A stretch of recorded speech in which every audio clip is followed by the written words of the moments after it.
Je vous donne toujours le niveau. Là, c'est à peu près niveau 2, la difficulté. Donc, c'est pas facile. Présentation de l'antigène aux lymphocytes T. Ce que vous savez déjà, et on passe à l'introduction. Ce que vous savez déjà, c'est que les lymphocytes T, notamment le lymphocyte T auxiliaire que vous voyez là, il joue un rôle primordial, d'une part, dans l'activation des macrophages et des cellules dendritiques, permettant en fait, par exemple, aux macrophages de lyser les particules, les microbes qui sont à l'intérieur du macrophage, qui ont été capturés par ce macrophage. Donc, rôle important au niveau des macrophages, des cellules présentatrices. Rôle important au niveau des lymphocytes T cytotoxiques. Ça, c'est toujours les lymphocytes T auxiliaires. Ils vont activer les lymphocytes T cytotoxiques qui eux-mêmes vont tuer des cellules cibles. Et rôle important, vous le savez, pour activer des lymphocytes B qui vont se transformer en plasmocytes et produire des anticorps. Voilà. Alors, les cellules qui, elles, sont chargées de présenter les antigènes, je trouve ça un petit peu flou là. Est-ce que quelqu'un peut... Non ? Pardon ?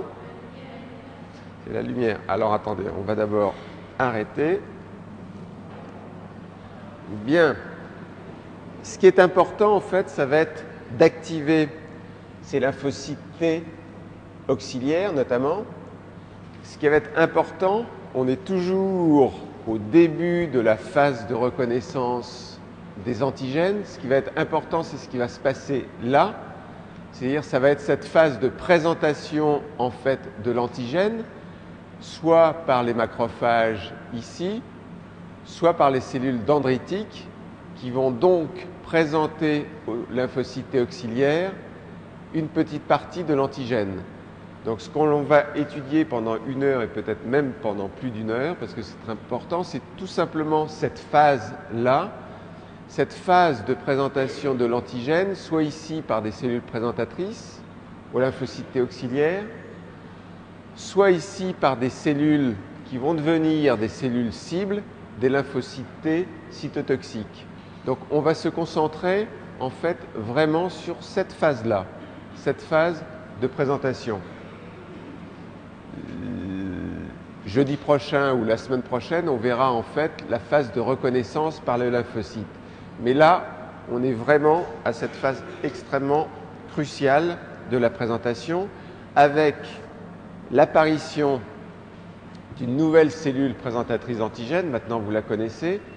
Et vous savez que les lymphocytes B, que vous connaissiez comme, encore une fois, se transformant en plasmocytes pour faire des anticorps dans la phase effectrice, le lymphocyte B peut lui-même être une cellule présentatrice. Donc on va se concentrer aussi sur la façon dont les lymphocytes B, comme les cellules dendritiques, comme les macrophages, peuvent présenter l'antigène comme les cellules cibles. Donc phase de présentation.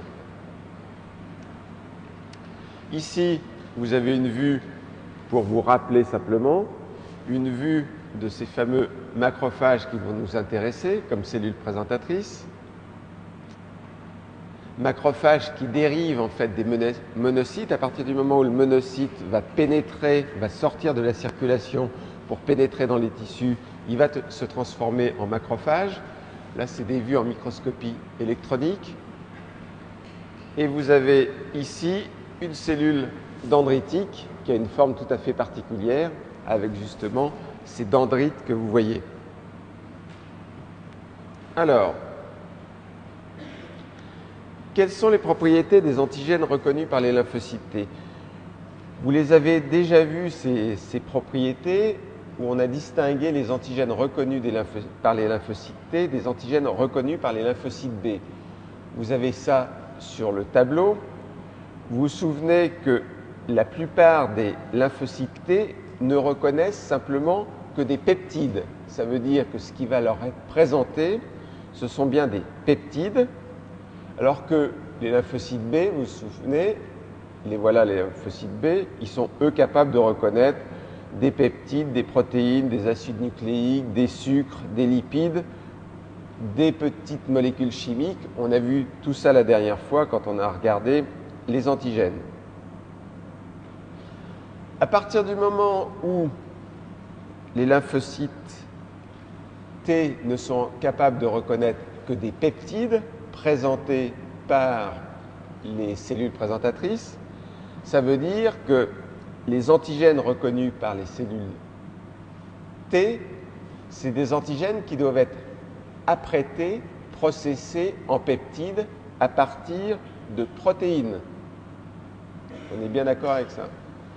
Alors, une petite chose qui peut vous interpeller, c'est que vous avez effectivement des réponses T contre des antigènes, par exemple, quand vous faites une allergie à la pénicilline. Ce n'est pas une protéine, la pénicilline, c'est une petite molécule chimique. Donc, comment ça marche dans ces cas-là? C'est ce qu'on pense, c'est que vous faites une réponse non pas contre la pénicilline, contre la petite molécule chimique toute seule, mais en fait contre la pénicilline qui est couplée elle-même à une protéine. Et c'est le complexe en fait peptide-pénicilline qui va activer le lymphocyte T. Autre chose, c'est que ce qui est reconnu par le lymphocyte T, c'est en fait effectivement un peptide. C'est une petite séquence peptidique que vous avez ici. Et ce que reconnaît un lymphocyte T, c'est quasiment, il est capable de reconnaître une différence d'un seul acide aminé. Il ne reconnaît ce peptide, le lymphocyte T, que lorsque ce peptide est présenté dans ce que vous connaissez bien maintenant, les molécules du complexe majeur d'histocompatibilité. Et il ne reconnaît ce peptide a priori que lorsque la molécule du complexe majeur d'histocompatibilité qui le présente est une molécule du complexe majeur d'histocompatibilité du soi. Donc ça doit être, on verra une petite subtilité tout à l'heure. Voilà l'acide aminé qui est reconnu ici par le récepteur T du peptide, mais ce récepteur T aussi, il reconnaît des acides aminés qui ne viennent pas du peptide, qui viennent en fait des molécules de CMH. Bien. Alors, le fait que vous ne pouvez reconnaître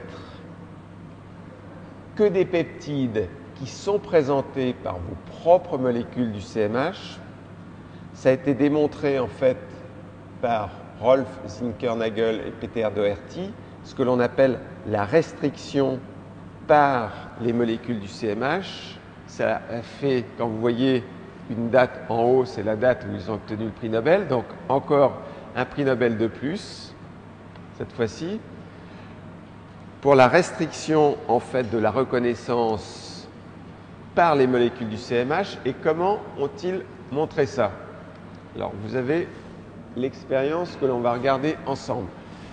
Vous avez ici une souris de souche A, d'accord, que vous infectez avec le virus de la chorioméningite lymphocytique. Peu importe le virus, vous infectez par le virus. C'est de souche A. Et vous allez obtenir de cette souris des lymphocytes T cytotoxiques. Et on va regarder ce que font ces lymphocytes T cytotoxiques qui ont à leur surface donc le récepteur à l'antigène des cellules T. Et puis là, vous allez cultiver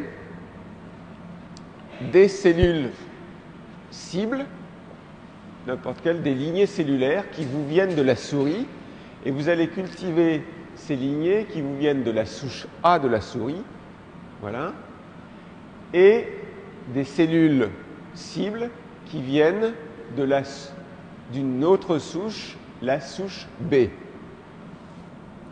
Qu'est-ce que vous faites? Vous infectez ces cellules cibles avec le même virus que celui qui vous a servi à infecter la souris ici et à obtenir des lymphocytes T cytotoxiques. Donc c'est le même virus. Ensuite, qu'est-ce qui se passe? On l'agrandit. Qu'est-ce qui se passe? Si vous mettez en face un lymphocyte T cytotoxique provenant de la souris de souche A avec une cellule cible également de souche A qui a été infectée par le virus et qui présente un peptide dérivé du virus, c'est une cellule viro-infectée donc de souche A, dans ces cas-là, votre lymphocyte T cytotoxique, il tue bien votre cellule cible. Ici, le lymphocyte T cytotoxique, si vous avez une cellule cible mais qui n'est pas infectée, là, ici, ça présente, ce n'est pas exactement la même couleur. Ici, ça présente bien un peptide viral. Ici, ça présente un peptide du soi. Donc, pour l'instant, ce lymphocyte T cytotoxique ne va pas tuer la cellule cible. Vous mettez en fait en face de la lymphocyte T cytotoxique provenant de la souris de souche A une cellule cible provenant de la cellule de souche B viro-infectée. Cette fois-ci, vous n'avez pas non plus de lyse de la cellule cible par le lymphocyte T cytotoxique. Il y a une restriction, en fait, de la reconnaissance des peptides. Il faut à la fois que vous reconnaissiez pour pouvoir tuer, il faut que vous reconnaissiez un peptide du non-soi, a priori, mais présenté par une molécule du CMH du soi. C'est ça la restriction. Un prix Nobel. Donc je répète, il n'y aura lyse que si vous présentez avec une molécule en fait du CMH de classe 1, là en l'occurrence du CMH du soi, un peptide du non-soi. Voilà une démonstration qui a été faite. Alors la raison, vous la voyez ici, c'est qu'on avait parlé ici que le récepteur reconnaissait un peptide qui a été processé dans les cellules présentatrices, mais il reconnaît aussi et il analyse également quelles sont les molécules du CMH qui présentent le peptide.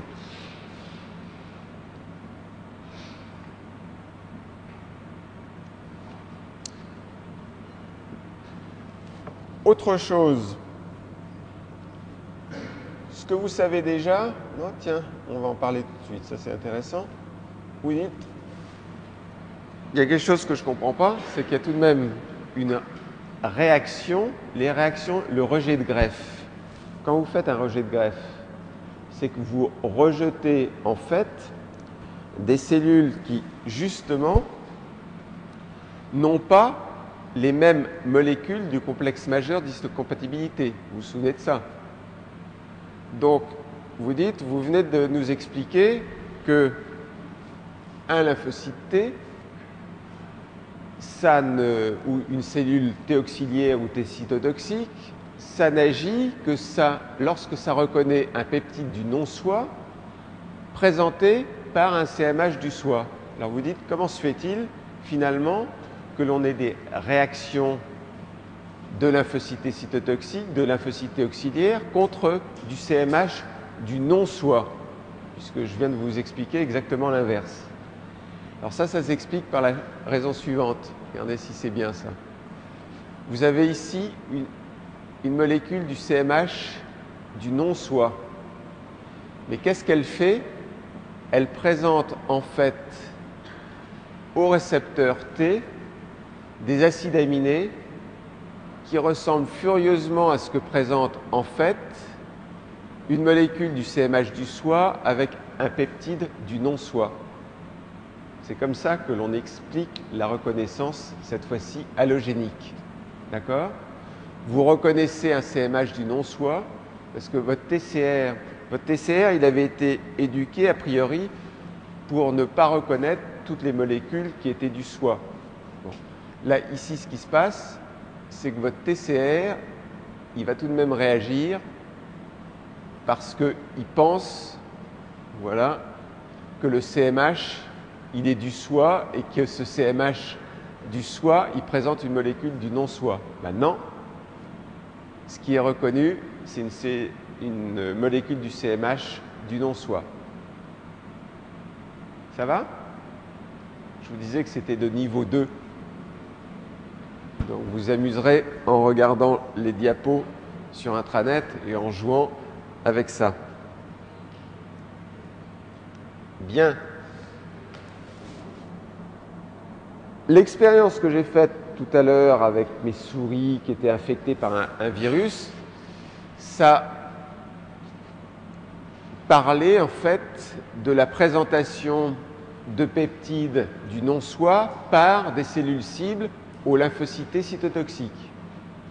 On va parler aussi beaucoup de la présentation en fait de peptides à des cellules T auxiliaires. Vous vous souvenez simplement que ici sur la cellule cible, ce sont des molécules de classe 1 du CMH. Vous voyez ici la bêta-2 microglobuline et la molécule de CMH de classe 1 qui présente le peptide, alors que ici, c'est bien une molécule de classe 2 qui présente le peptide. Donc, ce n'est pas la même chose. Et autre chose qui est important, c'est que le peptide qui est présenté ici, et ça c'est très important, ce peptide, il provient, et on va le voir, il provient de protéines qui sont intracellulaires. Ça j'insiste parce que la question m'a été posée par vous. Ce peptide, il provient du processing de l'apprêtage de protéines qui sont intracellulaires, mais ces protéines intracellulaires, en fait, elles proviennent elles-mêmes de protéines extracellulaires. Donc, qu'est-ce qui se passe? Vous allez le voir longuement, hein. Vous avez des protéines extracellulaires qui sont internalisées dans les cellules présentatrices. Une fois qu'elles sont internalisées là, dans des petites vésicules, vous voyez qu'elles sont à l'intérieur d'un petit rond blanc, c'est une petite vésicule ça. Elles sont internalisées dans une petite vésicule et elles vont être processées, apprêtées et conduites jusqu'aux molécules de classe 2. Donc là, l'origine du peptide, ce sont des protéines extracellulaires. Alors que ici, vous voyez que la protéine, elle est à l'intérieur de la cellule. C'est en fait une protéine endogène. C'est une cellule, par exemple, qui est une cellule cancéreuse. Il y a des protéines endogènes qui sont spécifiquement ou préférentiellement exprimées par les cellules cancéreuses.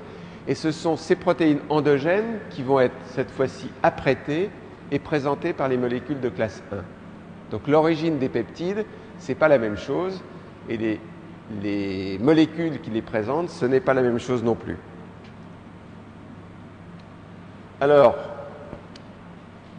première chose qui est importante, ce sont ces fameuses cellules présentatrices, puisqu'on va d'abord s'intéresser à ce type de présentation-là, les cellules présentatrices. Alors, comment a-t-on découvert en fait le rôle de ces cellules présentatrices dans la réponse immune? En fait, on s'aperçoit que si vous injectez à une souris un antigène, tout seul, comme ça, sous forme soluble, comme vous voyez ici, en fait, il y a très peu de réponses cellulaires T lorsque vous injectez l'antigène sous forme soluble, comme ça, à une souris. Par contre, si préalablement, vous incubez l'antigène avec des cellules présentatrices d'antigène qu'on sait isoler, dans ces cas-là, la réponse à l'antigène va être cette fois-ci beaucoup plus forte. Ça veut dire que lorsque vous faites présenter le même antigène, il est là, par une cellule présentatrice, elle est là, cette cellule présentatrice va apprêter l'antigène et cette fois-ci, vous aurez une réponse des cellules T qui sera beaucoup plus forte. En fait, Il y a une petite lettre recul là, sur mes notes. La quantité d'antigène dont vous avez besoin lorsque vous utilisez une cellule présentatrice pour le présenter, c'est 1000 fois moins important que la quantité d'antigène dont vous avez besoin lorsque il est injecté sous forme soluble.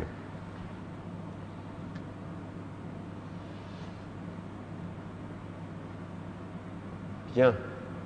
Alors,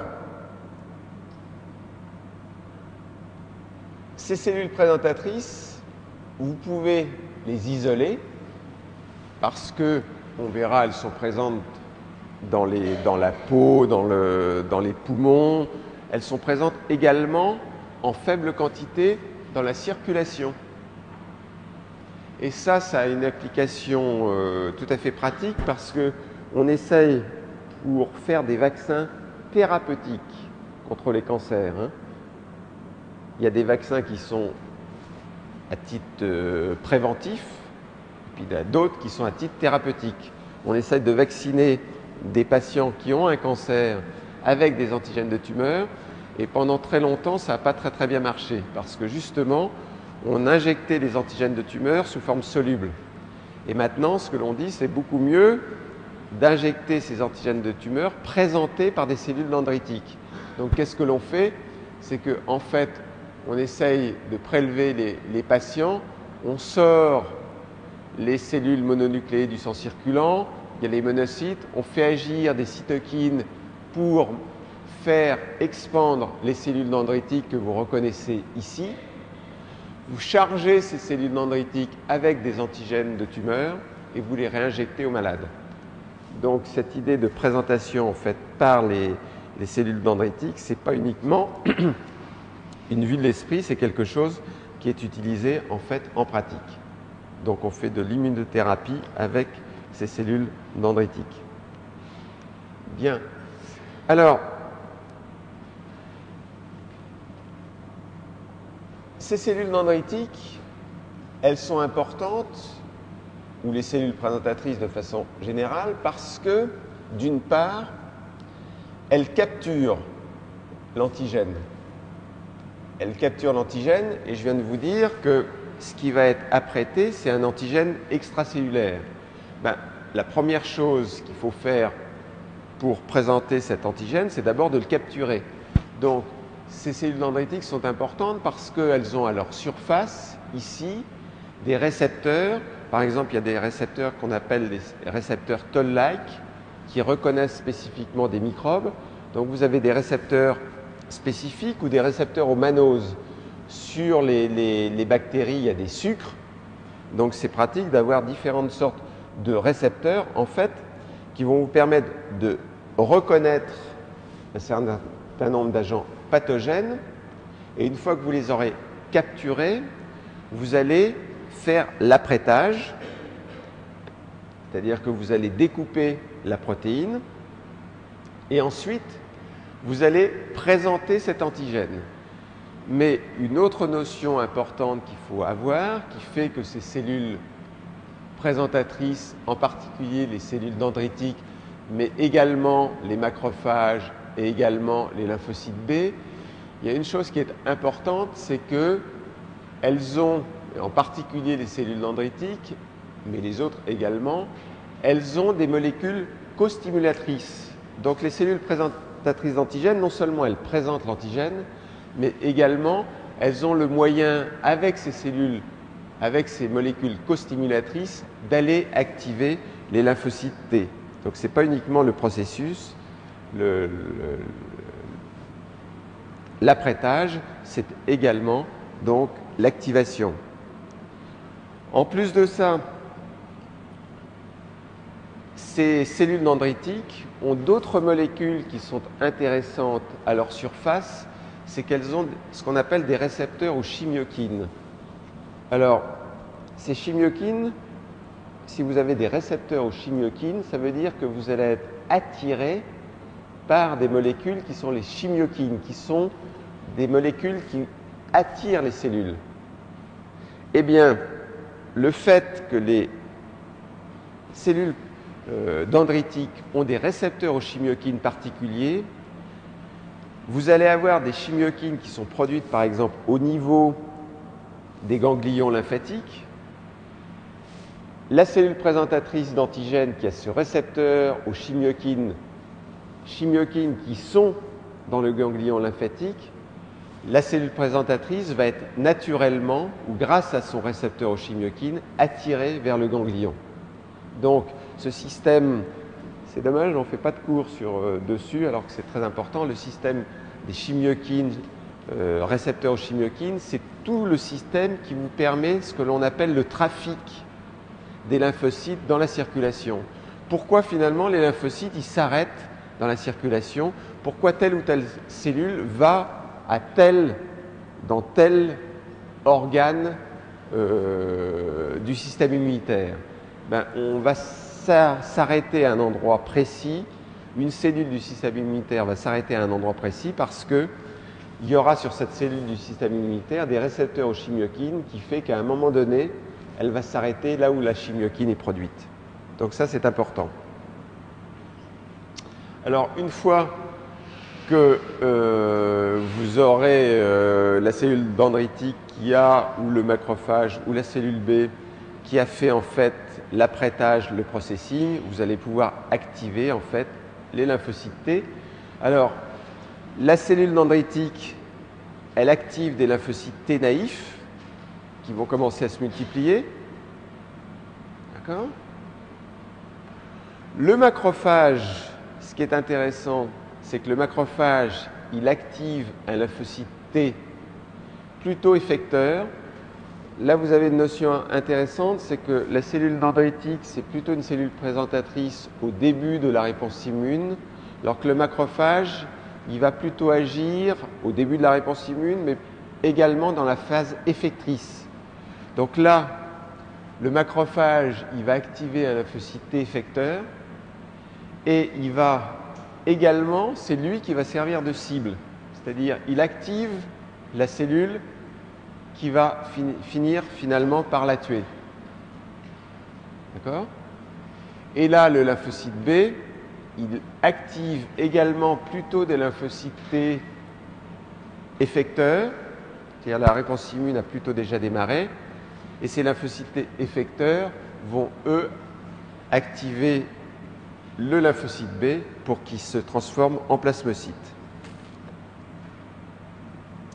Alors, on revient sur les cellules dendritiques parce qu'elles sont extrêmement importantes.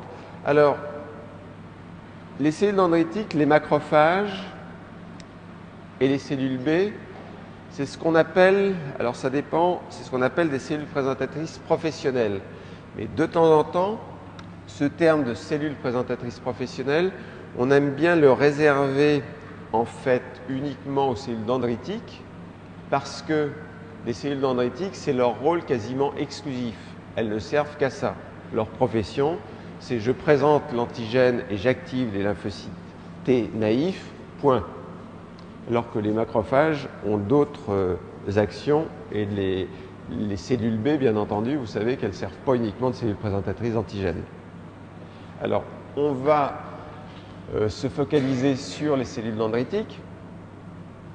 Les cellules dendritiques, d'abord, elles sont présentes dans les organes lymphoïdes, dans l'épithélium de la peau, on va revenir dessus, dans le tube digestif, dans le tractus respiratoire, dans les organes parenchymateux, le foie, le rein. Et vous avez vu tout à l'heure, puisqu'on va les chercher, notamment pour traiter des patients cancéreux, dans la circulation, ça veut bien dire qu'il y a également quelques cellules dendritiques qui sont dans la circulation sanguine. Toutes ces cellules dendritiques, elles proviennent en fait de précurseurs qui sont dans la moelle osseuse et elles sont en fait très proches, ces cellules dendritiques, des cellules, des monocytes, des macrophages ou des monocytes. Donc, c'est des cousins, on pourrait dire, des monocytes et des macrophages. Le prototype de ces cellules dendritiques, c'est ce qu'on appelle les cellules de Langerhans, pas à confondre avec les cellules de Langerhans du pancréas. Là, je parle des cellules dendritiques, des cellules de Langerhans qui sont au niveau de l'épiderme. Et là, j'ai à nouveau un petit Q dans mes notes pour vous dire que les cellules de Langerhans qui correspondent à moins de 1% de la population cellulaire de l'épiderme, en surface, ça couvre jusqu'à 25% de l'épiderme. Donc ça veut dire qu'elles sont larges, hein. Moins de 1% des cellules, et pourtant en surface, elles couvrent 25%.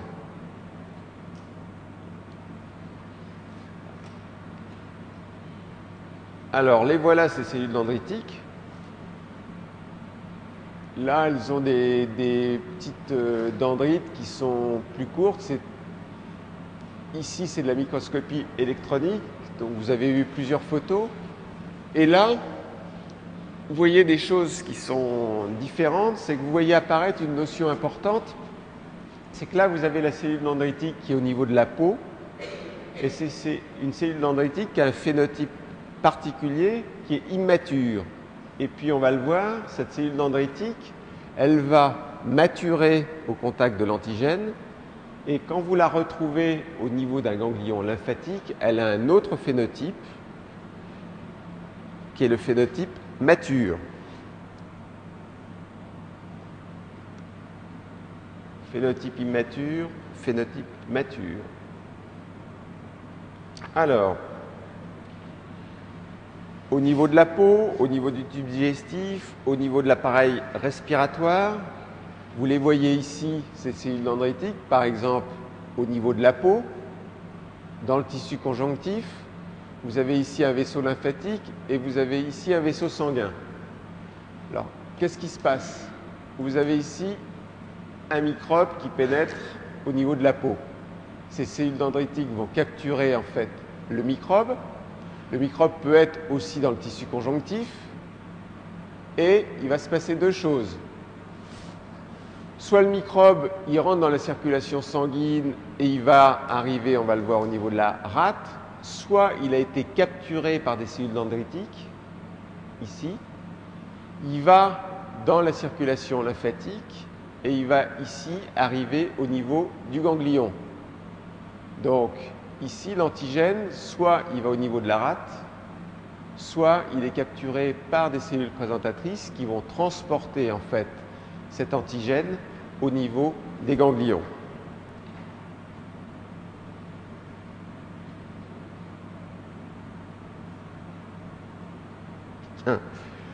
Au cours de ce transport, on va voir qu'il va y avoir la maturation, justement. Voilà. Donc, maturation des cellules dendritiques. Et on va le voir ici. Voilà une cellule dendritique qui est immature. Vous regardez dans le tableau qui est à votre droite, la principale fonction d'une cellule dendritique immature, c'est pour l'instant ce qu'on lui demande, c'est de capturer l'antigène. Et si vous regardez, pour capturer l'antigène, il faut qu'il ait à sa surface, et ici on le voit, il faut qu'il ait à sa surface beaucoup de récepteurs, des toll-like récepteurs, des récepteurs mannose, c'est ce que vous voyez ici. Donc, cellule dendritique immature, capture de l'antigène, beaucoup de récepteurs. Pour l'instant, on ne lui demande pas vraiment de présenter l'antigène qui a été processé, ça c'est pour un petit peu plus tard. Donc, si vous regardez ici l'expression de molécules costimulatrices, l'expression des molécules de CMH, il y en a, mais des molécules de CMH en relativement petit nombre. Ça fait tout de même 100 000 à presque 1 million. Demi-vie courte, bien. Donc là, le rôle, on voit qu'elle a été formatée, cette cellule dendritique, essentiellement pour capturer. Et puis, au fur et à mesure qu'elle aura rencontré l'antigène, il va y avoir une activation et une maturation de ces cellules dendritiques. La cellule dendritique, elle va commencer à faire l'apprêtage, le processing de l'antigène qui a été capturé. Et maintenant, ce qu'on va lui demander, c'est d'une part d'aller au niveau du ganglion lymphatique et cette fois-ci de présenter l'antigène. Donc il va falloir qu'elle mature ici. Voilà, elle migre, elle arrive au niveau du ganglion et cette fois-ci, elle va présenter l'antigène. Et pour présenter l'antigène, il a fallu qu'elle mature. On va la retrouver ici. Et cette fois-ci, elle n'a pas tout à fait la même tête que tout à l'heure. Et si vous regardez sur le tableau qui est sur votre droite, vous voyez que maintenant elle a acquis toutes les propriétés en fait de présenter l'antigène avec une forte expression des molécules de classe 2 qui ont une demi-vie plus longue, qui sont en beaucoup plus grand nombre. Vous êtes mis également à exprimer ce qui est important, ça c'est la présentation par les molécules de classe 2, ici, mais vous exprimez, et on la voit ici, des cellules qui sont nécessaires pour l'activation du lymphocyte. On a dit tout à l'heure que ces cellules présentatrices, non seulement elles présentaient, mais également elles activaient.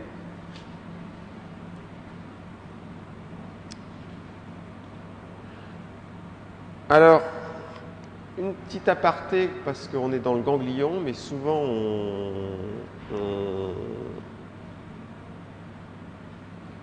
on confond, je vais y venir un petit peu plus tard. Oui. Ça, c'était autre chose.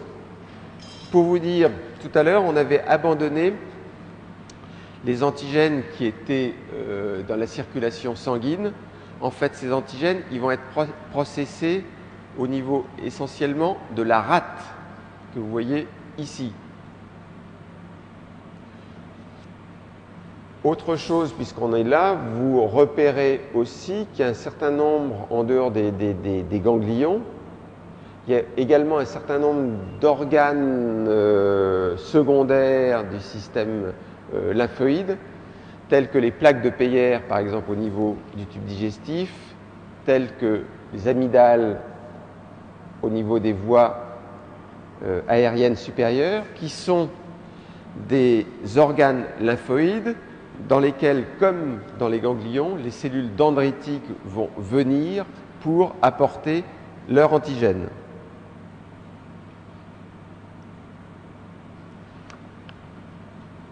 Bien. Alors,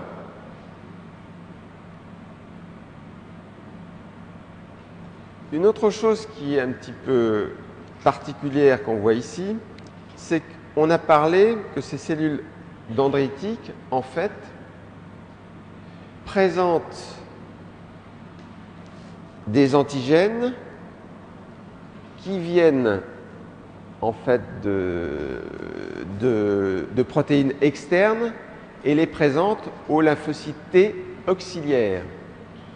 Alors il y a une chose qui est un petit peu curieuse, c'est que ces cellules dendritiques, dont le partenaire naturel est un lymphocyte T auxiliaire, elles sont également capables de présenter des antigènes qui viennent de l'extérieur et même des cellules complètes, on va voir ça, à cette fois-ci non pas des lymphocytes T auxiliaires, mais des lymphocytes T cytotoxiques.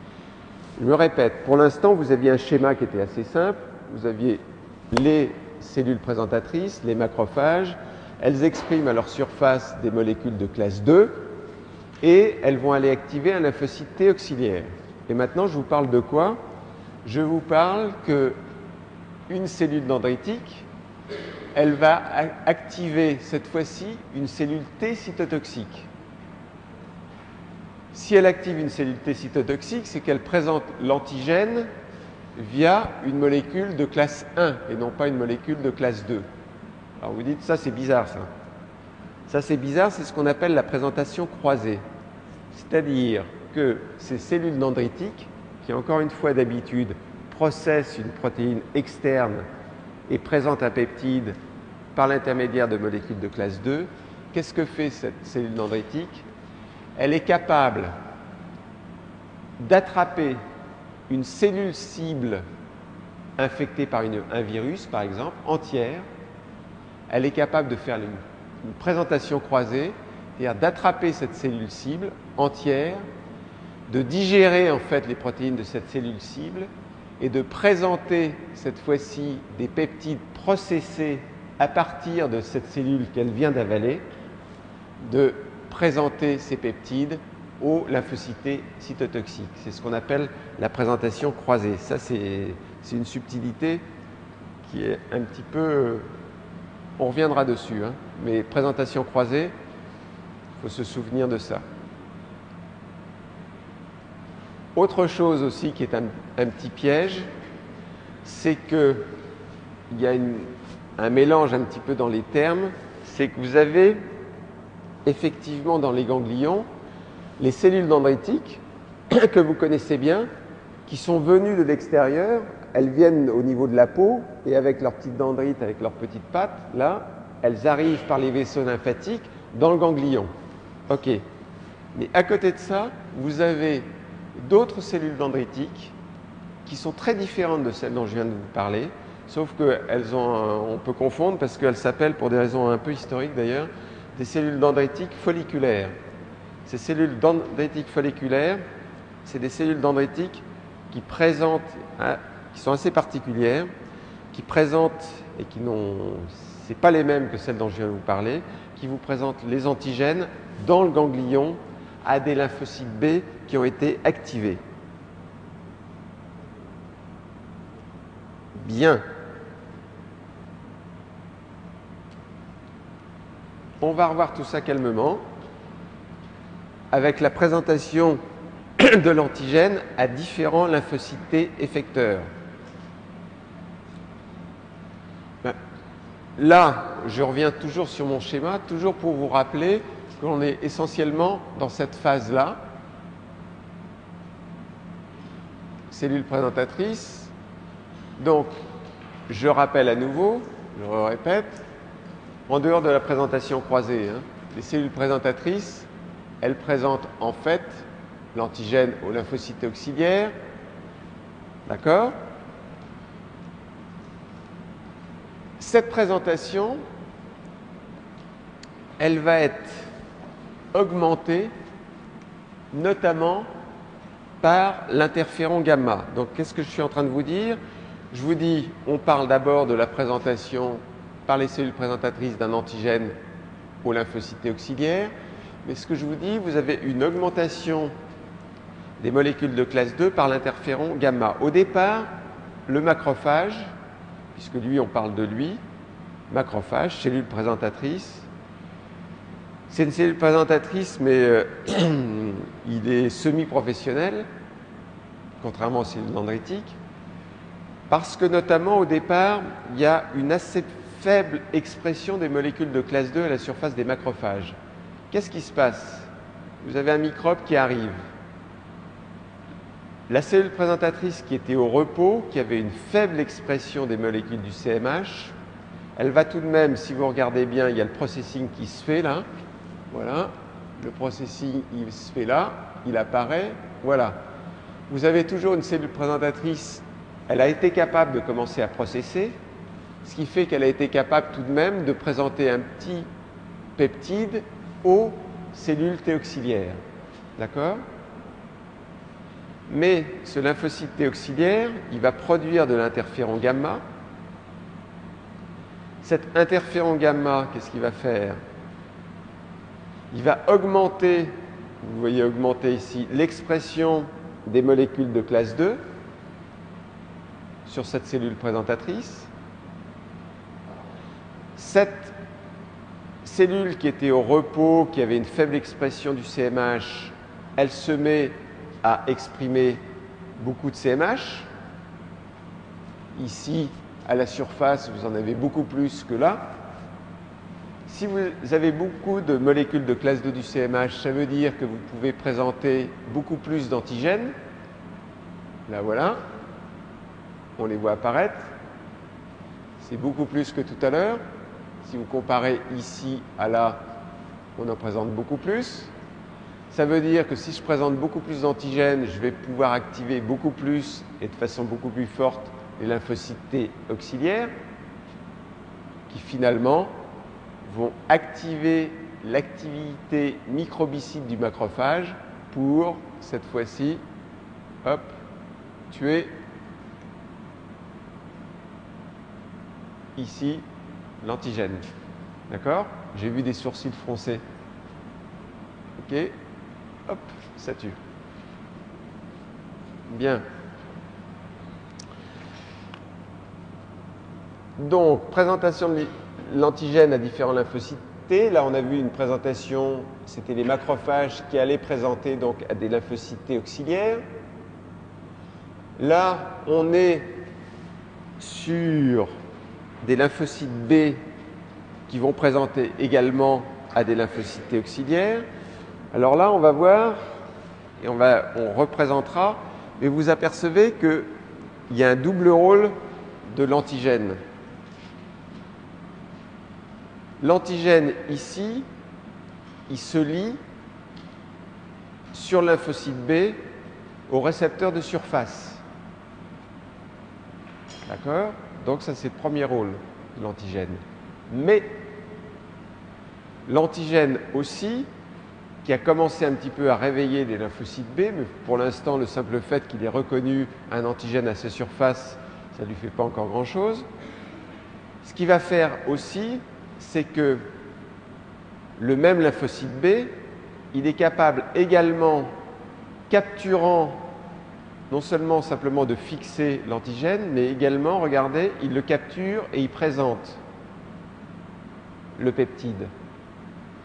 Donc là, vous avez bien à la fois le double rôle de l'antigène, mais également le double rôle du lymphocyte B. D'une part, il reconnaît l'antigène à sa surface, mais d'autre part, il est capable d'apprêter cet antigène pour présenter un peptide par la molécule de classe 2. Faisant ça, il est capable d'activer des lymphocytes T auxiliaires. Il va aller réveiller, ça on va le voir, hein, on le reverra tranquillement, c'est exactement le même schéma, vous le reverrez soit avant la fin de l'année, soit au début de l'année prochaine. Il va aller réveiller les lymphocytes T auxiliaires et à leur tour, on verra plus tard, c'est les lymphocytes T auxiliaires qui vont aller activer le lymphocyte B.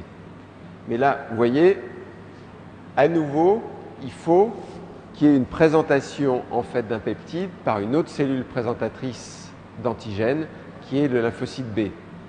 Toujours pour activer des lymphocytes T auxiliaires. Maintenant, on regarde autre chose, puisqu'on est toujours sur la présentation de l'antigène aux différents lymphocytes T effecteurs. Pour l'instant, je vous ai montré la présentation d'un antigène à des lymphocytes T auxiliaires. Là, maintenant, ce que vous avez, c'est la présentation d'un antigène aux lymphocytes T cytotoxiques, mais cette fois-ci, encore une fois, ce n'est pas les mêmes molécules qui vont agir. Alors, on va regarder ça un petit peu plus en détail et on va voir maintenant comment se passe justement l'apprêtement de l'antigène, le processing de l'antigène. Alors, vous restez toujours sur le code couleur. Et sur le code couleur, vous avez en haut, si c'est vert, c'est visiblement plutôt une cellule présentatrice d'antigène, un macrophage ou une cellule dendritique. D'accord ? Ce que je vous ai bien dit, c'est que, en fait, ce macrophage, cette cellule dendritique, va faire l'apprêtage d'un antigène qui est à l'extérieur de la cellule, qu'il va donc falloir capturer. Et ensuite, il va y avoir un apprêtement et on va conduire les peptides jusqu'à les assembler avec des molécules de classe 2 pour les présenter à un lymphocyte T auxiliaire. Donc il y a une voie tout à fait particulière qu'on va détailler, qui va conduire, qui va faire le processing des peptides et les conduire jusqu'à des molécules de classe 2.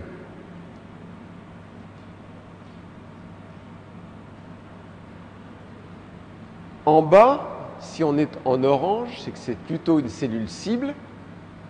Donc, votre cellule cible, a priori, elle va faire l'apprêtage, le processing, cette fois-ci, de protéines qui sont cytosoliques. Et il va y avoir une voie particulière, différente de la première, pour que cette protéine qui soit cytosolique, en fait, soit conduite jusqu'à une molécule, cette fois-ci de classe 1, pour présenter ce peptide à des cellules T cytotoxiques. Alors, comment on s'est aperçu que ça se passait comme ça? En faisant des expériences comme ici. Ici, vous avez une protéine ovalbumine qui est typiquement externe. D'accord? Vous la mettez devant une cellule qui est capable de capturer l'antigène. D'accord? Ici, cette cellule qui capture l'antigène, à quel lymphocyte ça va profiter? En fait, on s'aperçoit que lorsque vous avez une protéine externe, que vous faites le processing ici, les cellules qui ensuite vont répondre, ce sont en fait des lymphocytes T auxiliaires. Donc, ça veut dire que c'est bien le lymphocyte T auxiliaire qui va répondre à des cellules qui leur présentent une protéine externe. D'accord? Par contre, les lymphocytes T cytotoxiques, il ne se passe rien du tout. Vous allez faire autre chose. Cette protéine qui était externe, que vous avez apprêtée naturellement, là c'est la cellule présentatrice qui a fait tout le travail, là vous allez faire une petite manip un petit peu artificielle, vous allez en fait faire une transfection de votre protéine pour que cette protéine soit exprimée cette fois-ci à l'intérieur. La voilà la protéine. Au lieu d'être à l'extérieur, elle est là. Elle est à l'intérieur. Parce que vous avez fait une transfection du gène et il y a eu une synthèse endogène de la protéine qui devient ici à l'intérieur, dans le cytosol. Cette fois-ci, vous apercevez que cette cellule-là, elle est capable en fait d'activer non pas des lymphocytes T auxiliaires, mais des T cytotoxiques. Ici, c'est à peu près la même manip, sauf que vous allez perméabiliser la membrane pour que votre protéine qui était extracellulaire ici devienne intracellulaire. Vous perméabilisez la membrane, vous voyez là c'est un petit point là, pointillé. Donc elle est à nouveau en intracellulaire dans le cytosol. À partir du moment où elle est dans le cytosol, elle va être capable d'être processée pour activer à nouveau des lymphocytes cytotoxiques et non pas des lymphocytes auxiliaires. Donc ça montre bien qu'en fonction de la façon dont votre protéine est soit exogène ici, soit on l'a rendue endogène ici, exogène, endogène, ce n'est pas les mêmes voies de processing, ça n'atterrit pas au même endroit et ça ne va pas activer les mêmes cellules.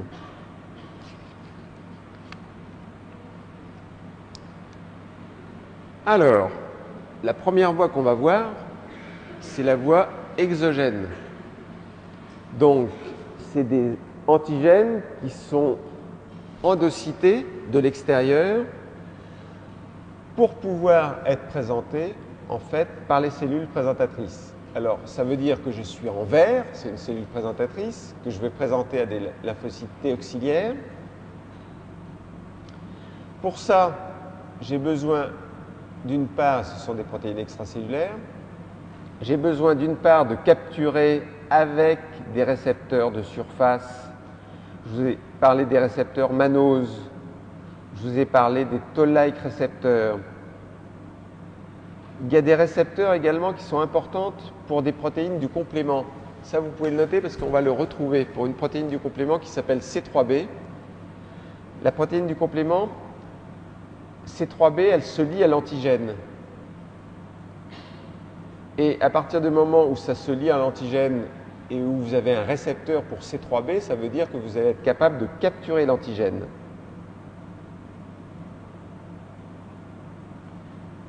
Bien. Vous avez également des récepteurs pour le fragment Fc des immunoglobulines. Alors ça, c'est intéressant parce que une immunoglobuline, c'est capable de capturer ou de reconnaître un antigène. À partir du moment où vous avez un récepteur pour le fragment Fc en fait des immunoglobulines, ça veut dire que vous allez être capable de capturer l'antigène qui lui-même est attaché à l'immunoglobuline. Alors, vous avez donc tous vos récepteurs qui vous ont servi à capturer cette protéine externe et il va falloir commencer à la digérer. Vous allez faire ça dans des vésicules que l'on appelle les endosomes. Vous les voyez ici, les endosomes. Ce sont des vésicules qui ont un pH acide et qui contiennent des enzymes protéolytiques. Et bientôt, ces endosomes, ils vont fusionner avec d'autres molécules qui sont les lysosomes, qui sont des molécules qui sont encore des vésicules qui sont encore plus denses. Et ça, les endosomes qui se fusionnent aux lysosomes, ça va vous donner ce qu'on appelle l'endosome tardif.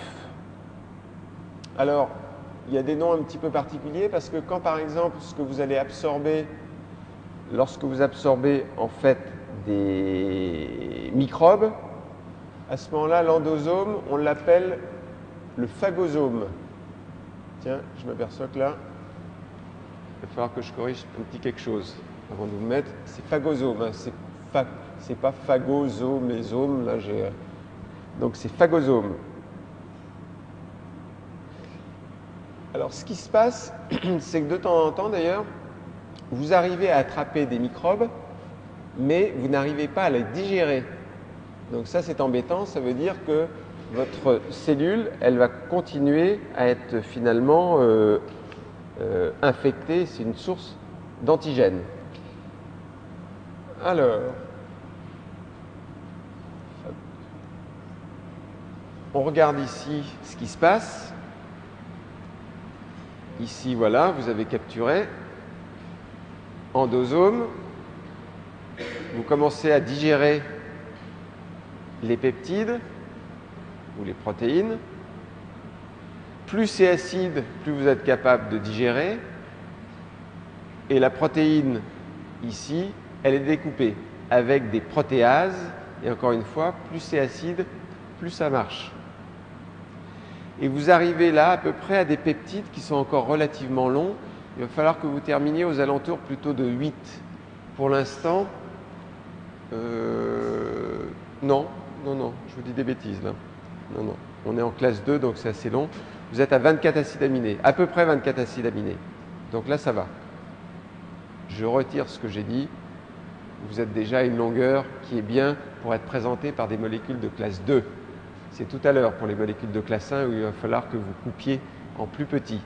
Pour l'instant, à peu près 24 acides aminés, ça va. Voilà.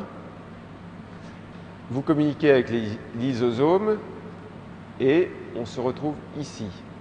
Alors là, je rajoute une chose un petit peu bizarre. Je ne voudrais pas vous embrouiller avant de terminer.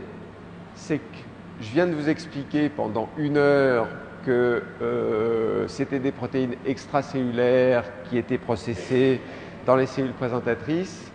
Et là, je fais une petite aparté. Il y a également quelques protéines cytoplasmiques qui ont de temps en temps la capacité d'entrer dans les vésicules. Donc, ce n'est pas le schéma majeur, mais ça existe. Vous avez donc des protéines cytoplasmiques qui, théoriquement, doivent être processées pour être présentées par des molécules de classe 1. Maintenant, elles sont capables d'entrer dans les lysosomes et à partir du moment où elles sont rentrées en fait, dans les lysosomes ou dans les endosomes, elles vont suivre la voie des protéines qui sont externes. Donc, de temps en temps, il y a des protéines cytoplasmiques qui peuvent être capables en fait, d'être processées par cette voie que l'on détaillera la prochaine fois.